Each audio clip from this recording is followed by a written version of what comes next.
Et oui, c'est comme ça qu'on imprime des billets de banque.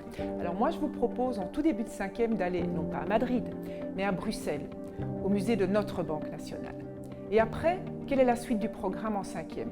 Eh bien, nous allons aborder l'économie d'un point de vue beaucoup plus global que nous l'avons vu en 4e.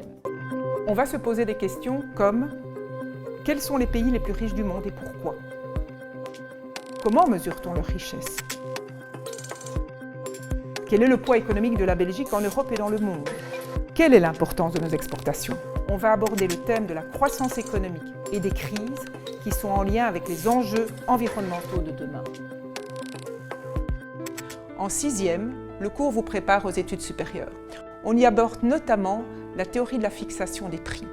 Je vous expliquerai que pour la fraise de Wépion ou un baril de pétrole, ce sont les mêmes mécanismes en jeu pour expliquer la fixation des prix. On va aussi analyser le phénomène de mondialisation et la montée en puissance de l'économie digitale, avec des firmes comme Google, Amazon et Netflix. Ces firmes ont à tout jamais changé nos modes de vie et nos modes de consommation. En fin de réto, vous repartirez avec une boîte à outils. Elle sera remplie de plein de clés de compréhension d'un monde complexe dans lequel vous trouverez votre place.